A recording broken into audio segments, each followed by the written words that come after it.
There's a lighthouse on a hillside that overlooks life's seas. And when I'm tossed, it sends out a light that I might see.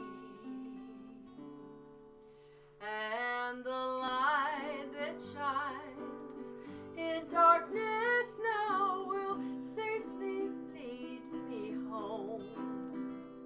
If it wasn't for that old lighthouse, this ship would sail no more. And I thank God for the lighthouse. I owe my life to Him. Jesus is the lighthouse, and from the rocks of sin, He has shown a light around me that I might clearly see. If it wasn't for the lighthouse, where would this ship be? Everyone that lives around me says, tear that old lighthouse down. You know the big ships don't pass this way anymore. Ain't no use in it standing round. But my mind goes back to that stormy night when just in time I saw the light. It was the light from that old lighthouse that stands upon the hill. And I thank God for the lighthouse. I owe my life to Him. Jesus is the lighthouse, and from the rocks of sin, He has shown a light around me that I might clearly see. If it wasn't for the lighthouse, where would this ship be? And I thank God for the lighthouse. I owe my life to Him. King Jesus is the lighthouse, and from the rocks of sin, He has shown a light around me that I might clearly see. If it wasn't for the lighthouse, where would this ship be? If it wasn't for the lighthouse, where would this ship be? Hello, everybody. Once again, we're here without our pastor. He's doing a lot better. The update is that he kind of like went back a few steps and went back into the fibrillation of the heart and a few other things. He ended up with pink eye in his eyes and terrible rashes in his legs. So not only is he dealing with the kidney problems and the heart problems, but there's all of these other little things that we call them little things that are cropping up that he's having to deal with. Anyway, as of today, he is doing better again. And thank God, yes. Thank you for all the prayers. I'm absolutely sure that is helping a lot. And we have a bunch of ladies out there that are doing remote healing on him. They're putting God's light around him and just keeping them in their prayers 24/7. And I believe that's also doing a lot of good. So it looks as though he'll be in the hospital for another week, maybe even 2. Not really sure, but then he'll be home. We may do a remote show from actually his hospital room next Sunday if he feels up to saying hello. Meanwhile, he did want me to say that he loves everybody, misses everybody, and he's very, very grateful for the prayers and for the consistency of all of you. The fact that you're there, whether he's here or not, is kind of reminiscent of that thing that Paul said. Do you guys remember about when he wasn't there and the congregation, they saw to his needs? Well, you guys are doing the same things, and it's a wonderful thing. We're a small group, when you compare us to the world and all the ministries in it, but damn, we're tight and we're really faithful, and that's a good thing. So thank you very much, everybody out there. This is my granddaughter, Darlene. Okay, this is Elima's daughter, and this is Dave, Elima's other half. We've got the other family that's surrounding us in the background that you can't see, doing various things. And so we're all here. We're rallying. Darlene and Vincenzo, as my grandson, he's over here, come from California just to, support their grandpa and give him hugs and kisses and let him know that they love him. And that's a wonderful thing. So I hope everybody had a nice Thanksgiving. We did. It was wonderful. Even Buddy had a good Thanksgiving in the hospital. One thing about this hospital that he's in right now, they have great food. So that's a good thing for him, because hospital food is generally really but that's the one thing he can look forward to is some good food. So all right, enough of all of that. He wants us to watch that tape with him tonight about Boadicea. Is that correct? And Brandon is behind the computer right now, and he's doing all that stuff. So he's going to set that up so that when we're finished here, it's going to go directly into the Boadicea tape. So we're going to skedaddle and get down there to Buddy, and we'll all be watching it with you, because we taped this a little bit early so that we can do that, so that we can all sit with the rest of the congregation out there to be as unified as we can during this time. So God bless you all. Thank you so much for your support and being constant and true. That's it. When the going gets tough, the tough get going, or they get out. So we might, whatever. So thank you. Aloha. And maybe next Sunday you'll see our pastor. We can all pray for that. That's our faith hope. Yes, ma'am. Yeah. Bye. Love you. Bye-bye.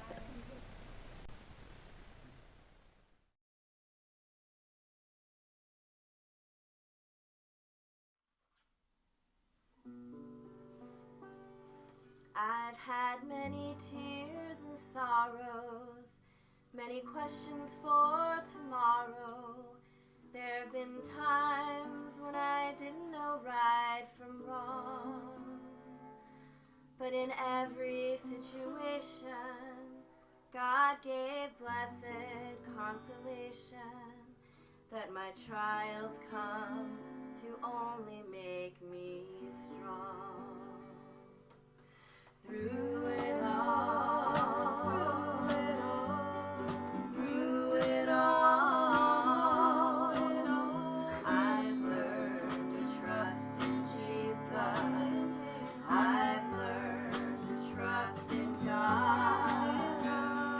Through it all, through it all,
This world is not my home.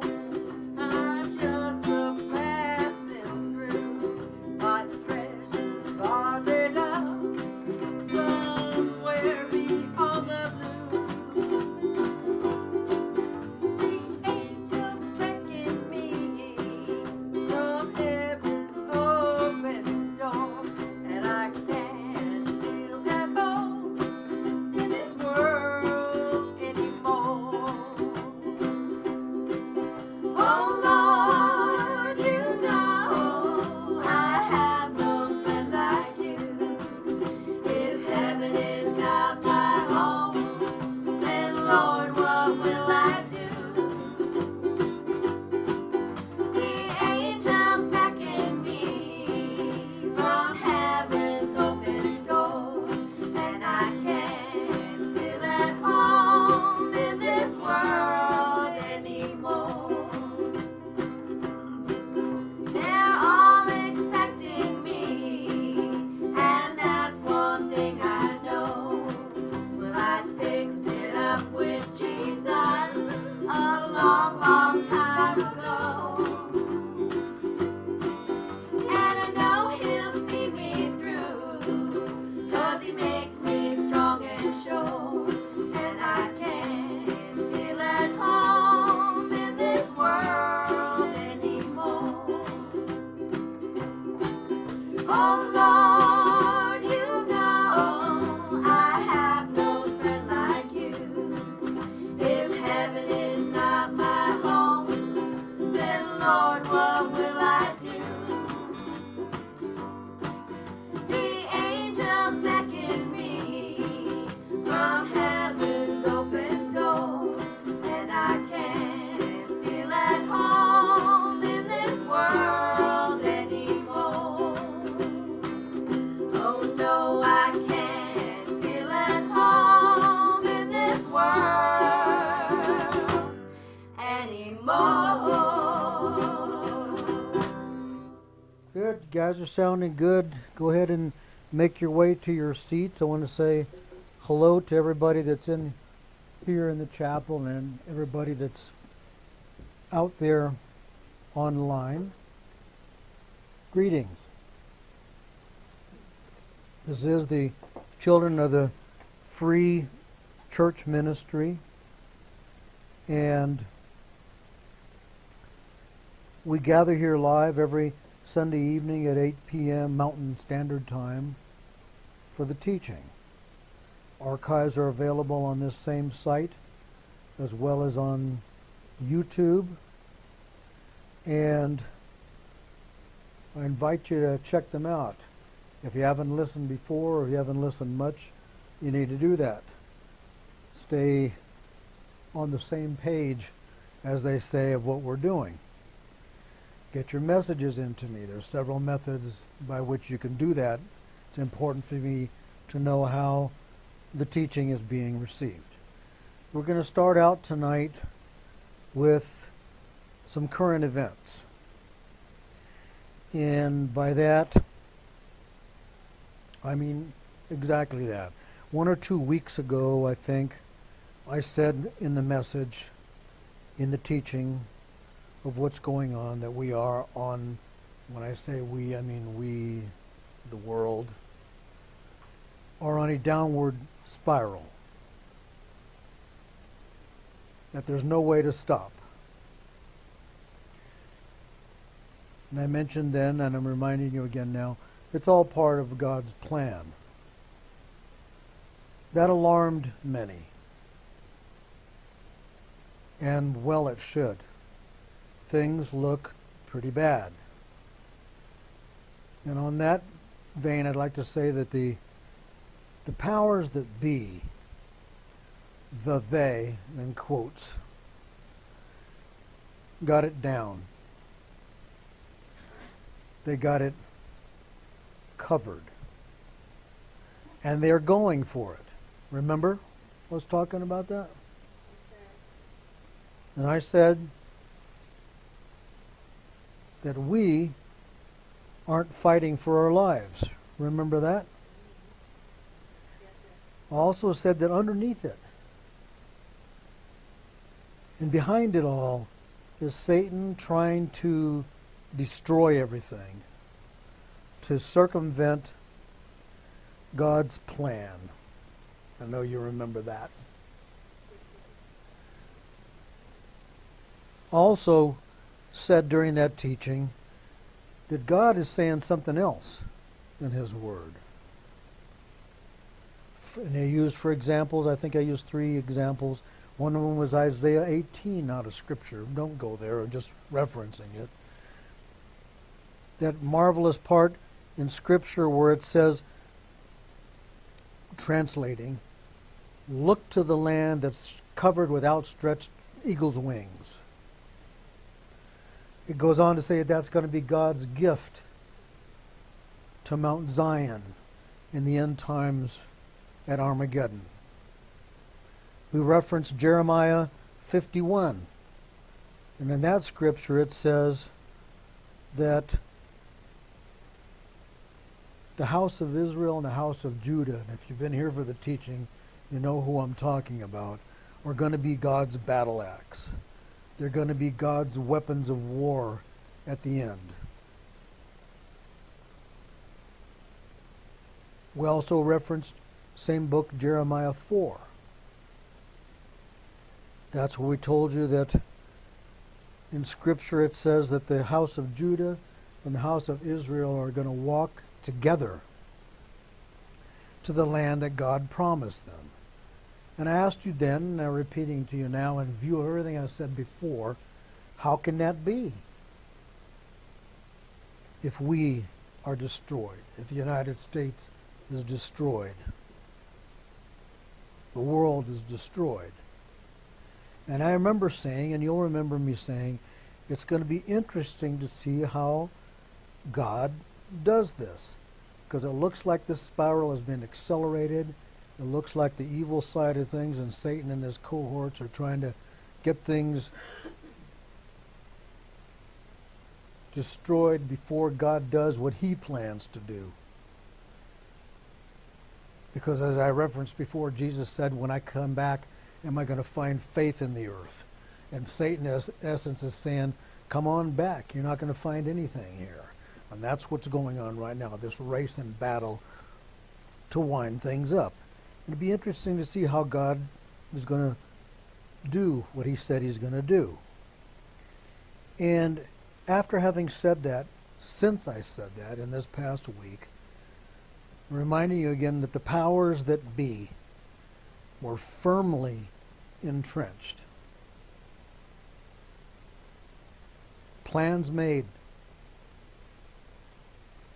Troops deployed, saying that in quotes.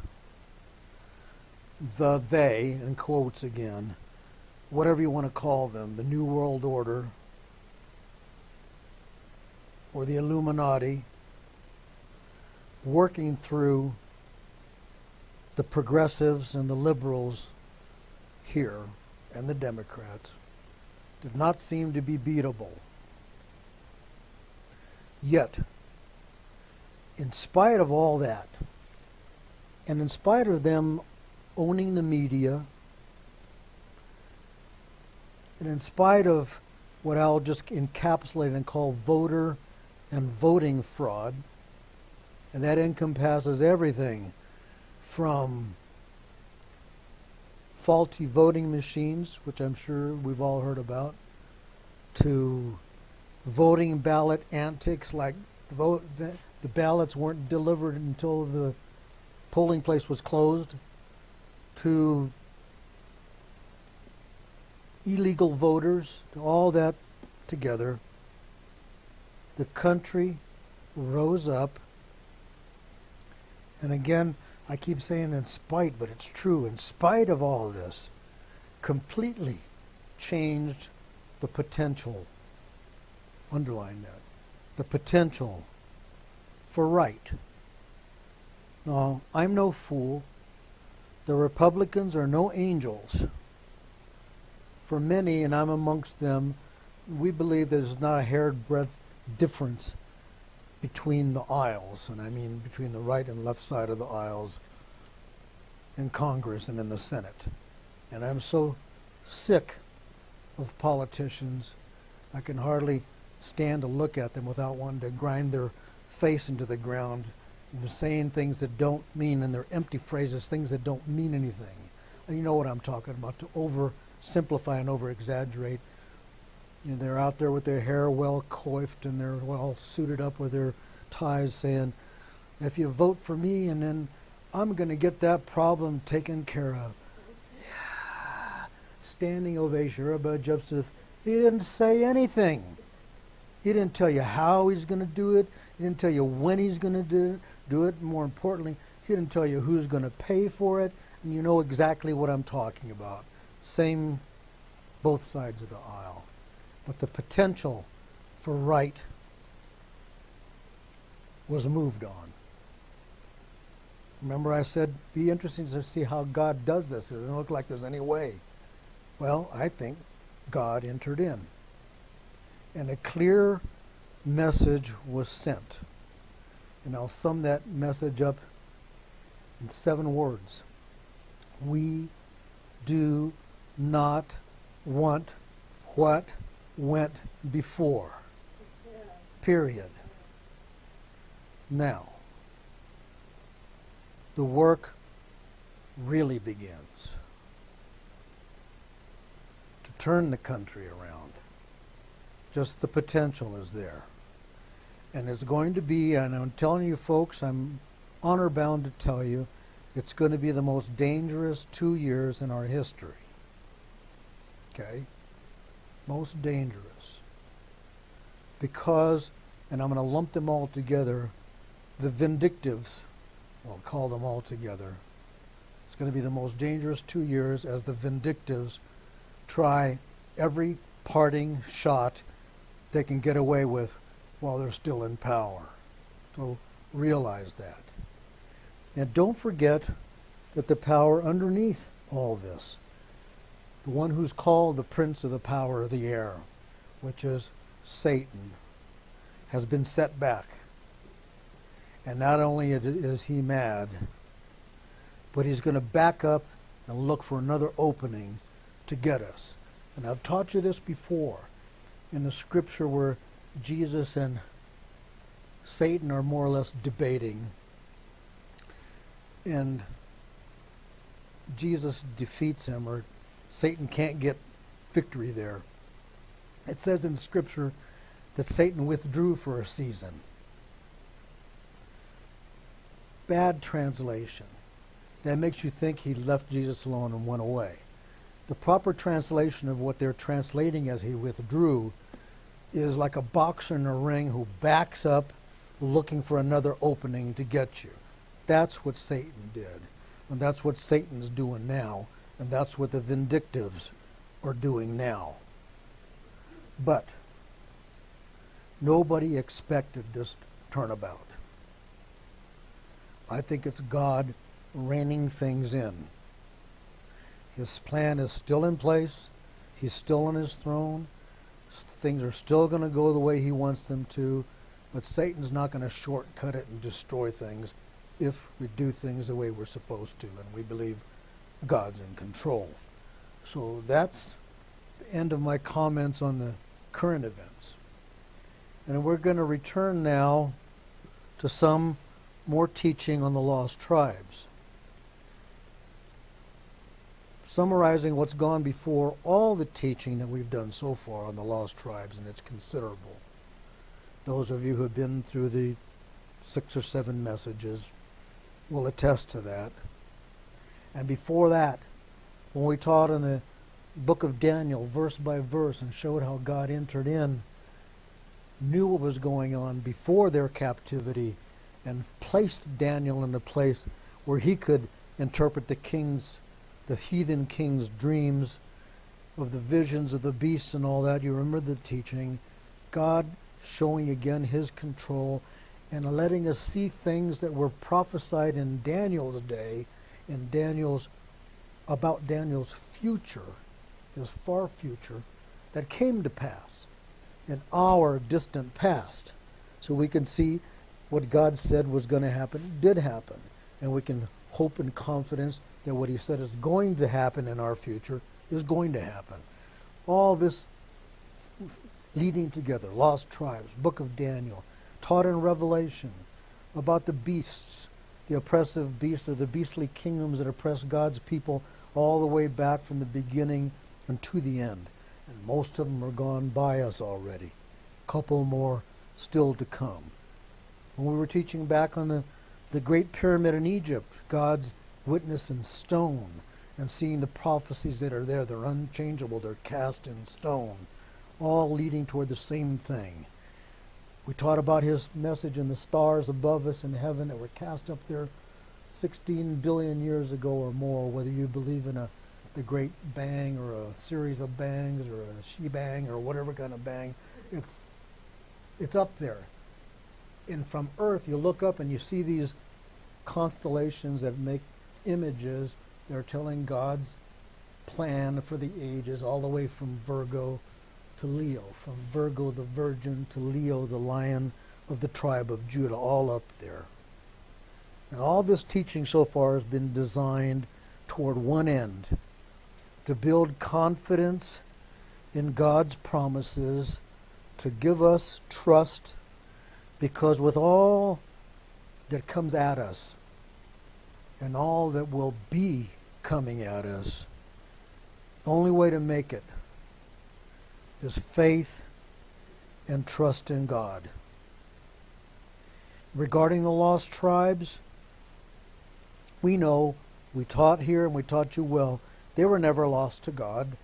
We're talking about lost tribes. Everybody thinks, and I even have the impulse to think, you're talking about a tribe or two lost from the tribes of Israel. That's not what's being said. They're saying the lost tribes of Israel, all the tribes of Israel as a group, lost. They were never lost to God. They were lost to history. And he promised and prophesied way back in the Old Testament that they would not be his people anymore. That means they would not be recognized or not known as his people. And we taught you how and why he did that.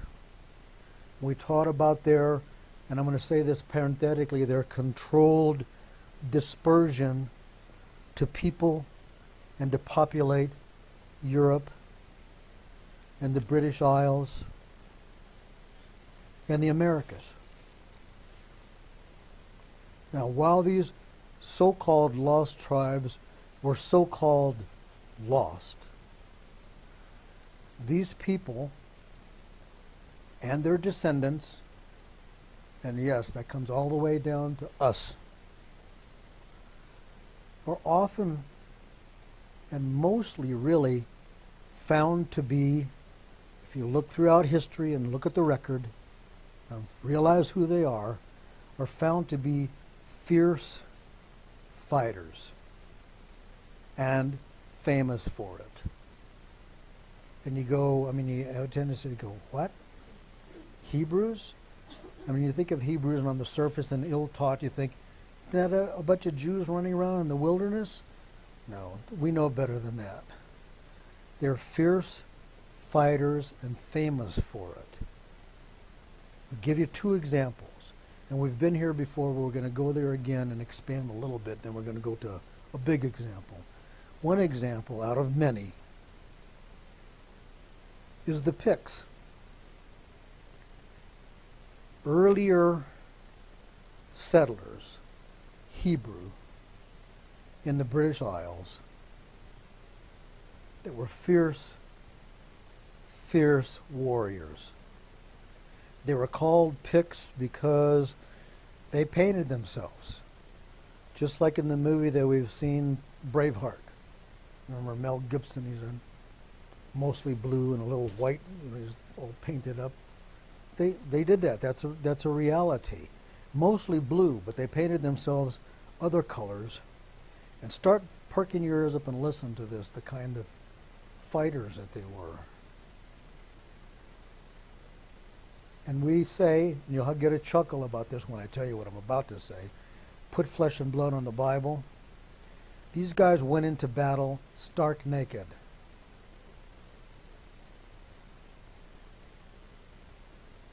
Of course, except for their weapons. Their bodies painted.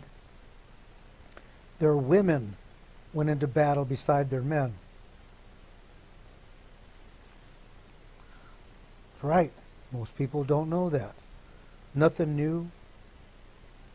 Women's lib's nothing new. They went into battle beside their men. They took heads, ISIS. They were fierce, bad fighters that could not be beaten.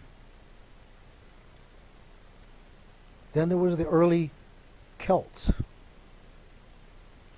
sometimes called the Scythians. And I gave you a bunch of their names. Scuth, Succoth, Sakasuni, which means sons of Isaac. Also famous for their fighting abilities. They fought as mercenaries with other nations because of it, because of this fighting ability. They were famous, and I've told you this more than once, they were famous, these Scythians, or Scythians more properly pronounced, for being able to ride a horse in battle at full gallop. Full gallop, mind you. And draw an arrow on a bow over the horse's neck or under the horse's neck and hit the target, firing right on target. Now, if you remember the teaching, God back in the book of Genesis said that Joseph, and he was talking about the house of, which is another name of the house of Israel, Joseph, the house of, not the man Joseph, would be super archers. That's one reason why we taught that on the dollar bill, the eagle's holding 13 arrows in his talon. Why arrows? Well, Joseph is going to be super archers. When the Roman Empire, at its height, mind you, not on its decline, at its height, was in existence, it had great trouble in those British Isles. They could not beat those inhabitants in the British Isles. They could not defeat them in open combat, open battle. They were only able to subjugate them through other means. Isolation, separation. Remember the old adage of divide and conquer? You divide them up and separate them, humiliate them in small groups and as individuals, beating them down through tactics. Not in open combat, which they could never do. The Roman Empire, then consequently settled in many of the towns in the British Isles and garrisoned their armies there, all around there. Roman Empire did, to keep a lid on things. Meanwhile, trying by attrition to beat them down. Which brings us to Boadicea, or Boadicea. And I know there's at least one in our presence who's going to insist that it's Boudicca, which is the modern name for her now. The Latinized version of her name is Victoria. I don't know if I told you that before. And as we move into her story, and especially her speech tonight, I'm going to want you to concentrate on two things. Number one, and apply these points to, number one, our founding fathers and what they staked for their/our independence. And also, number two, the current New World Order and the current administration and its leader/leaders. Okay? Now, I just told you they were Roman Empire legions garrisoned all over the British Isles. grabbing an individual or two or a family or two at a time and humiliating him and taking their possessions and slowly overtaking things.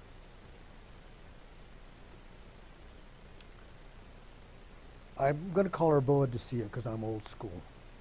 Boadicea was a queen. Eventually, at some point, she and her family were separated and captured. She was bound, tied hand and foot. She was beaten, flogged by Roman soldiers, and then her daughters were raped in front of her.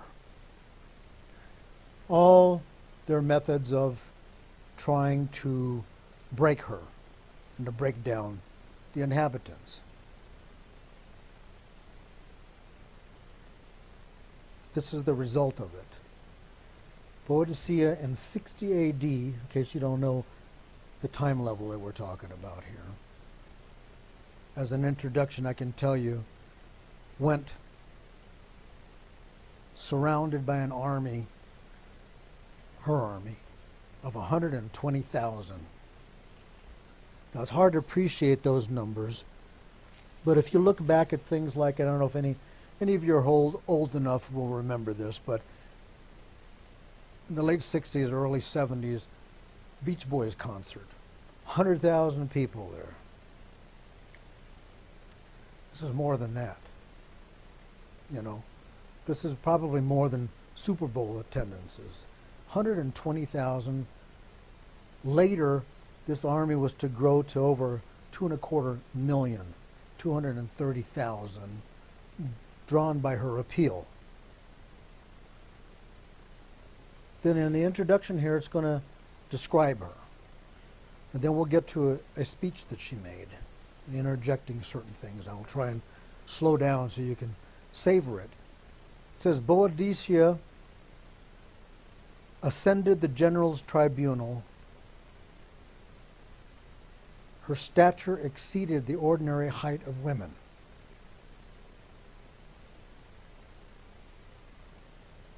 Put flesh and blood on this. Picture what's going on. You're looking at it. Her appearance carried terror. Her aspect was calm and collected, but her voice became deep and pitiless. Her hair falling in long red tresses, as long as her knees, was collected around her forehead by a golden coronet. She wore a tartan dress, fitting closely to the bosom, but below the waist, expanding in loose folds as a gown. Over it was a military cloak, and she held a spear. Okay? We're all on the same page. We're all picturing this. She says, I appeal to thee, a woman. I rule not like Nitocris over beasts of burden, as are the effeminate nations of the East. On the face of it, I would tend to agree. Just on the face of it, the East seems to be more effeminate than the West. When it says, I rule not like Nitocris over the beasts of burden, as are the effeminate nations of the East, nor like Semiramis, we know who that is, over tradesmen and traffickers, nor like the man-woman Nero, over slaves and eunuchs. Such is the knowledge these foreigners introduce among us. There's underlying sarcasm there when I say foreigners coming here. These foreigners introduce among us, but I rule over Britons. Little versed in craft and diplomacy, but born and trained in the game of war. Now, focus in to what she's going to say here and think of the people who started this country. Men who in the cause of liberty staked down their lives, the lives of their wives and children, their lands and their property. I think it almost says things like that verbatim in our Declaration of Independence. This is in 60 AD. Those are the kind of people she rules over, she's saying here. Queen of such a race, I implore thine aid for freedom. For victory over, now focus on this, thinking of today, over enemies infamous for their wantonness of the wrong they inflict, for their perversions of justice, for their contempt of religion, for their insatiable greed. Sound like anybody or anyone you know? She's talking about the Romans. It applies. Let's hear that again. I implore thine aid for freedom, for victory over enemies infamous for their wantonness of the wrongs they inflict, for their perversions of justice, for their contempt of religion, for their insatiable greed, a people that revel in unmanly pleasures, whose affections are more to be dreaded and abhorred than their enmity.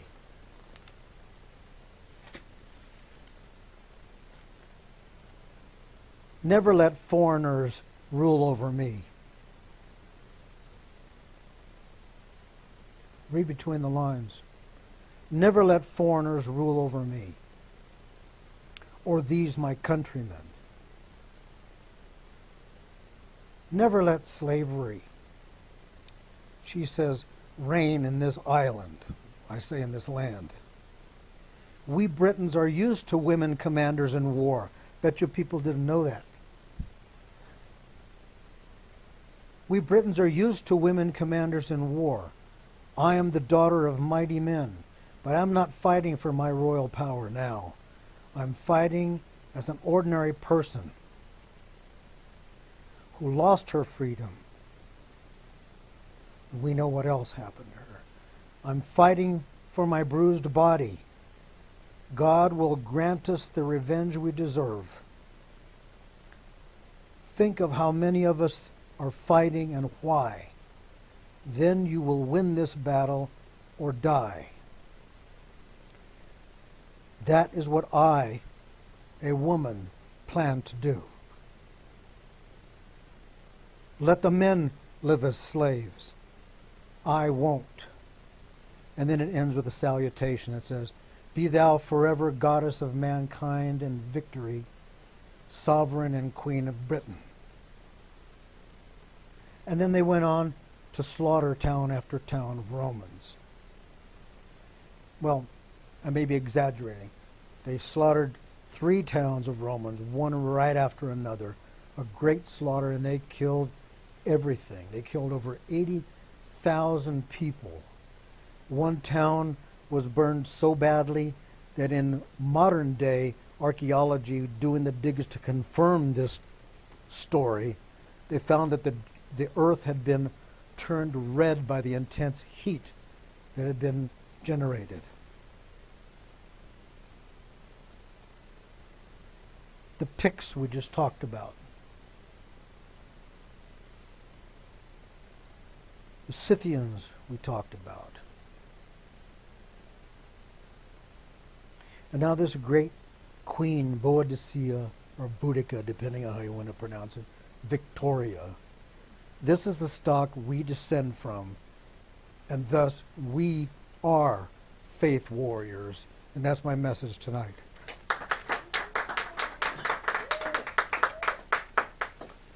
And it's offering time.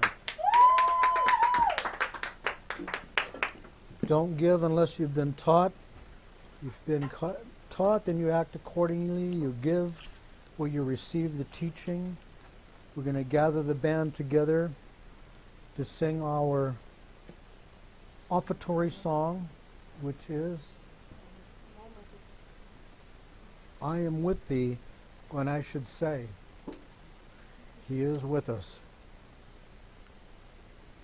This is why this nation's never been defeated in battle. I told you before that we're not talking about Vietnam, we're not talking about Korea, we're not talking about Iraq. Those wars were not defeats. Those are wars that we stopped fighting. Defeats are when you get taken to the mat. That's never happened to this country, and it never will. You can see why.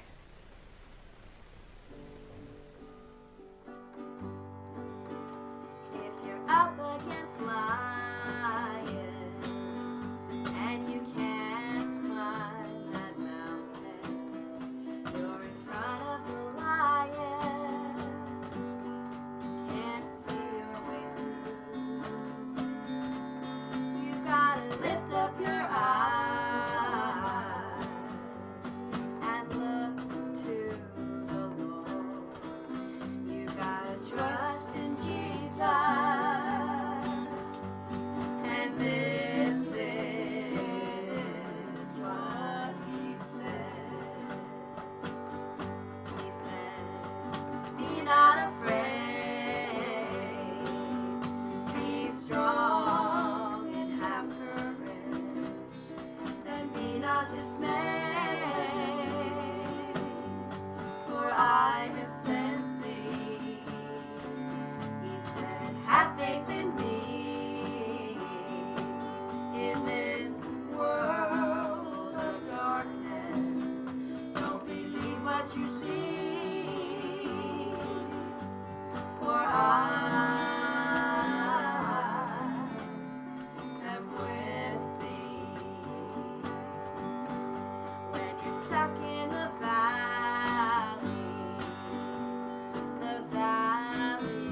of weeping, when you're deep in that valley of the shadow of death, you gotta lift up your eyes and look to the Lord. You gotta trust in Jesus, and this is what He said. He said, be not afraid, be strong and have courage, and be not dismayed, for I have sent thee. He said, have faith in me. In this world of darkness, don't believe what you see, for I am with thee. Don't believe what you see, for I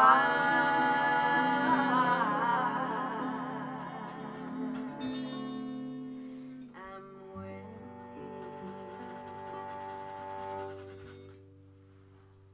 Thank you guys. You guys sound good. Next week, we're going to be teaching as God guides. I think we may be teaching on Ezekiel's Valley of Bones, which is more on the tribe of Judah and the tribe of Israel being united in the end times to help God set things straight. We may also be teaching on Aholah and Aholibah, another X-rated story that you folks may not know. But we'll see how God leads us. We're not quite through with the Lost Tribe or Stone of Destiny teaching. We'll get to those, a little bit more on those. And then my plan is, and I'll tell you way ahead of time, when we're finished teaching, we're going to conclude it with singing how great thou art. Because it should be plainly obvious by then when we're done with all this. So stay in faith. That's the only way to make it. Keep on walking in faith. Get your messages into me, please. I need to see how the teaching is being received. In spite of how bad everything looks, buck up. You know what God said. We either believe what he said or we don't. Either what he said is true or it's not. And we believe it is. And that doesn't mean you can't get a few beads of sweat on your brow, but be ready to wipe them off when we get moved out of the way. When he finally, as I say in slang, comes down out of his tree and set things straight down here. So keep on walking in faith. We're going to close. Well, I searched and I searched for a road that led to glory. I wondered if I'd ever find my way. I was so dismayed, for the road it seemed so lonely.